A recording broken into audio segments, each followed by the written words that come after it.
Hi all and welcome to a new video. Today we're going to go over the recent changes in Star Wars Legion at Ministravaganza. Atomic Mass Games announced a massive new rules refresh for Star Wars Legion. This might as well be a new edition of the game. Along with the refresh, they also revealed nearly 3 years of releases. I am also not going to dive too much into everything else that happened at Ministravaganza, because Legion is the only game there I regularly play, and none of the other updates excited me as much. Going into the new rules and the big changes, the new cover rules are absolutely fantastic and fix a big issue I've had with the cover rules feeling just too good. Now, the cover rules are really good, but they make more mathematic sense. The new character rules and synergies are great and definitely needed for Rebels, and also the Republic rework is super nice and well deserved.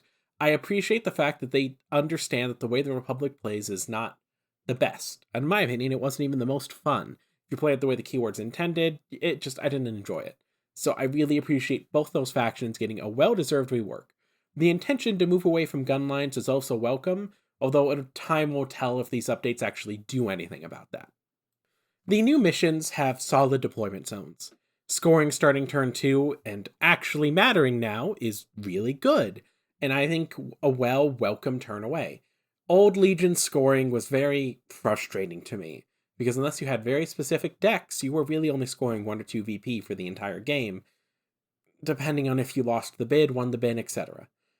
I like that games are not decided by kill points 90% of the time now. A lot of my games got tied points, then you had to go count. It's just better. It's clearer, it's simpler, it's what most other war games do, and I think that is just far superior. While it does mean many of the missions score the same, far prefer it. Not even close. Variety does come in the battle cards, which offer a lot of variation and are absolutely fantastic. And I will be going deeper into these new missions later on, along with all of the new changes and refresh, once I have the ability to actually get games in and see how impactful they are. Because reading everything is fantastic, playing it might be completely different. My hot takes on the new cards, I am not a fan of them that much, at least the art and the layout. I don't like the text going away. But, I love the new art. I just don't like the text going away. The new upgrade cards are ugly, and they better get changed. All the card sizes changing is annoying, as many people have sleeves or storage, so it's a bit frustrating. While the unit cards are staying the same, the upgrade cards are now just like normal card size. Like, you had such, they didn't need to change it. The new upgrades, however, do completely change the game. Having the ability to double up squads allows for so much more volume fire. A lot of other upgrade cards have been slightly changed, or in some cases it seems like removed, but I don't have enough time to go back and compare everything. I want this video to be out snappily, so I will, again, have a longer video later on, after all these hot takes, that actually goes deeper into all these changes. Smaller squads still feel impactful, in fact, more so than they ever have. Before, I would take a small squad to try and get better scoring or something like that. Now I have a reason to, with their dice actually doing more damage mathematically, at least more plink damage, more accurately and better than with the previous cover system. Also, mercenaries like Shadow Collective just being completely left out of almost everything. It's not cool. It's not fun. Come on, remember Shadow Collective. Give us something. I am still holding out hope with my 6 squads of super commandos. Please. For the new cover, rolling a cover save, then a unit save is a good way to balance out dice pulls, since white saves tend to suck anyway. The fact that light cover gives you just normal saves, and heavy gives you surge saves on white saves is fantastic. For a lot of armies that don't normally have access to surge save, it rewards a lot of really good positioning, and I very much appreciate it. It makes cover more impactful, while less frustrating, and technically mathematically less strong if the math AMG presents is correct. I prefer there to be more dice in a dice game instead of just flat numbers canceling things out. Vehicles not getting cover is good. It's nice to have universal. Yeah, they can still be obscured, so they can't be shot at, but they don't get the benefit of cover. Dark Troopers are in a weird spot with rules interaction, because they are technically a vehicle, and they have armor 3, but they don't get the benefit of the cover save even though they're a trooper, I think. I have to relook at the keywords, but I don't know how exactly they're going to interact. It looks like they don't get access to saves with how it's currently written. Well, cover saves. If that's the case, it's still an armor 3 red save. It's still a very durable unit, and I think it'll still have good staying power, but I think Dark Troopers might actually benefit from having cover. And something like the ATRT doesn't have cover, even though it's a light vehicle. and they're going to be so much weaker now, even with that armor. But well, time will tell. The reworks completely changed the game for both Republic and the Rebels. Having access to more solid leaders, points drops, and the ability to field larger units changes the game massively. Finally, Rebel players have a chance without using battle forces or hyper-competitive builds, and as I previously stated, I just didn't super enjoy the way Republic played before. I am looking forward to actually finishing my Rebel army, and actually probably finishing my Battle of Scarif themed army as well, with these new rules and taking advantage of them. I am very appreciative of what these do. Now here's the meat and potatoes of everything that AMG has revealed. The roadmap. We have, in October of this year, new Rebel and Riot Control Squad, which are awesome, both based off of stuff that happened in Andor. In Q1, we have Crab Droids, ARF Troopers, Aqua Droids, and the Outer Rim Terrain Pack. In Q2, we have Strom Troopers, Rebel Troopers, Scout Troopers, Rebel Commando resculpts, which are all very much needed, and Padawan Ahsoka Tano and Commander Ahsoka Tano, which is a big surprise. I knew she was coming out, but not this soon. In Q3, we have the updated faction card packs. Way too late. It has been released now, and we have to wait a full year to get them. Is ridiculous. But at least they're released for free on the website, so you can print and play. Yay, AMG. Commander Darth Vader and General Veers resculpt, which is well needed for Veers. Clone Trooper Marksmen, a new Clone Trooper core unit. And Clone Trooper Infantry, a new variant of Clone Trooper as they combine the Phase 1 and Phase 2 boxes into one. So you still have the head sculpt options of Phase 1 and 2, but you get the ability to have Clone Trooper Infantry of anything you want. General Grievous on Wheelbike in Q4, which is really cool. I was not expecting it. And in Q1, we have Probe Droids, High Command, and Han and Luke on a Tauntaun. So some nice big models. We have nearly, I say 3 years of releases, 2.5 years of releases, really. But still, the fact that they have done this many releases and say they have more in the pipeline shows that AMG is dedicated to making Legion the best game they can. Even if I don't necessarily agree with how they're handling this rules update, it is definitely going to revitalize interest in the game, and I truly feel like they're doing a great job. Well, first up on our little slides, we have the Rebel Sleeper Cell.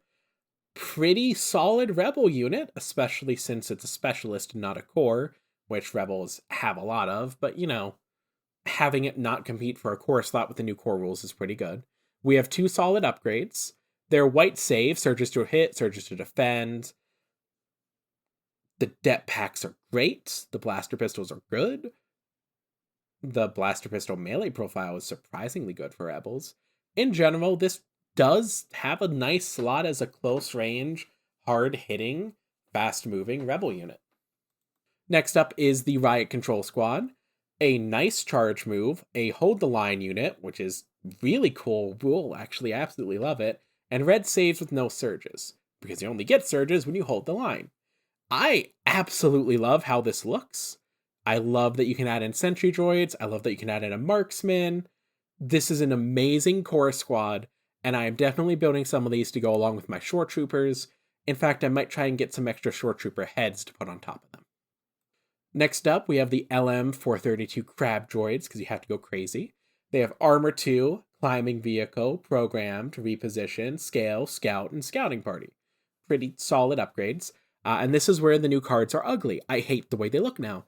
The unique art allowed you to tell at a glance what the things were and what weapons you were adding, and now they don't. I truly think that whoever at AMG decided that less details were going to be easier for a player on a unit card made a mistake.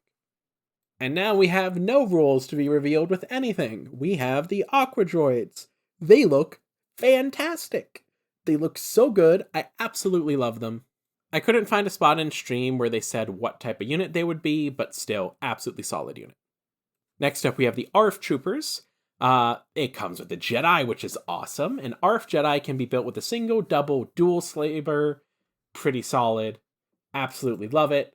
I love the way ARF Troopers look. I'm pretty sure this is going to be a specialist slot, not a core slot, despite the fact that the Republic really needs a new core slot. But they're getting it Q3 next year. The new Strom Trooper resculpts comes with 11 minis now to allow for the expansion without any issues. Pretty solid, pretty good. Really like the way it looks. But they're Strom Troopers. We already know what they do. Pretty much got the exact same thing to say for the Rebel Troopers. They come with 11 now for the exact same reasons. Pretty solid new look, a lot more alien variety.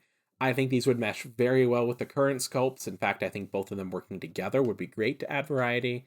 There's a lot of Twi'leks. I don't know if that's the best choice, but, it allows for a more varied look, and hopefully they still sell some of the current options in some shape or form, because combined together, they do give a very different look and feel. The new Scout Troopers look good. I am not going to lie to you, they look exactly the same to the old Scout Troopers as me, but I don't own the old Scout Troopers, so at the very least, these will be in a plastic kit, which means they'll probably be more easily customizable and better to use. I find it funny that one of them just has a Grogu bag. Just great. Fantastic.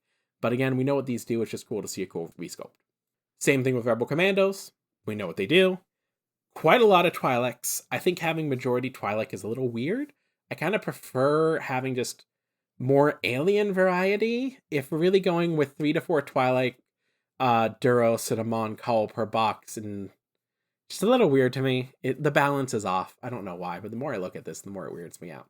Other than that, amazing new sculpts for Rebel Commando. I far prefer this to the old, despite the faces. But maybe there will be more face options. That is also a possibility. Heroes of the Rebellion is a 5-pack of all the Heroes of the Rebellion. 2 versions of Luke, Chewbacca, Leia, and Han. Really good looking sculpts. Really happy we're getting these in a big pack. Hopefully it doesn't cost too much. Actually, going back to all the pack reworks, hopefully none of it costs too much. Because, all of it is going to be kind of replacing what is currently existing, and hopefully that doesn't actually lead to prices doubling, because that would suck for new players. Not much else to comment on Darth Vader and General Veers. I love the way they look. I love the new General Veers. Darth Vader looks good in a slightly less dynamic pose, but that always isn't the worst thing in the world. There might be more options for him in the kit. Clone Trooper Infantry looks great. Here they're built as Phase 2, but all bare heads, Phase 2 and Phase 1 will be included as options. It's nice to know that we're just going to get one solid kit for clones, especially since it's pretty nice. Although Phase 1 and Phase 2 armor looks a bit different, so I'm a little unsure exactly how that's going to pull off with a good, coherent look. Next up, we have Commander and Padawan Ahsoka. 2 sculpts in the same box of 2 different types of characters, probably with 2 slightly different stat lines, one more cheaper, one more expensive. Commander Ahsoka has a tactical rock. Go GW, I guess, for that influence. Pretty solid sculpts. They look good. I'm happy we're getting Ahsoka. The Clone Trooper Marksmen look absolutely fantastic. For a new confirmed core unit, it appears we will also have the Phase 1 and the Phase 2 helmets. So nice, pretty solid choice. Obviously slightly longer range from just the name alone, and we will see in the long run exactly how this works out. Imperial probe droids were also revealed. We know absolutely nothing, but these look like probe droids. I don't have anything else to say. I don't know what exactly they'll do. And next up, and final what we have images for, we have the Imperial High Command character expansion. We have Thrawn, Tarkin, I believe that's a resculpt of Krennic, could be wrong, and I do not know who the one on the right is. I absolutely love this. I love that we're getting more Imperial characters that allow you to kind of theme your army around certain admirals. Absolutely fantastic. I really love this. Also, Tarkin and Thrawn were not something I was expecting for Legion. So, impressed. Very impressed, AMG. You keep shocking with these, and despite my criticisms of the new art, I am very much excited to build my dream Empire army with Thrawn. I am not super happy with how long it will take for everything to come out card-wise. General Grievous on Wheelbike is going to be cool. Han and Luke on Tauntaun is going to be fine. Print and play is nice, just a lot of work sometimes. And I do appreciate just how much commitment they are showing to Star Wars Legion. I have a feeling that we are going to very shortly, probably for Q3, see new starter boxes around at the same time the cards come out. They are resculpting literally everything in the starter boxes now. If we don't get new starter boxes, I will be shocked. Genuinely shocked that we are not getting them. At least that's my theory. Hopefully you all enjoyed these very short hot takes. I threw these together as fast as I could between work and everything else. There will be a longer video later on. I wanted to get this out on Sunday, but things happened. But I still hope all of you enjoyed the video. Have a wonderful week, and I'll see you all this weekend for either more Legion or more of what other content I've made lately.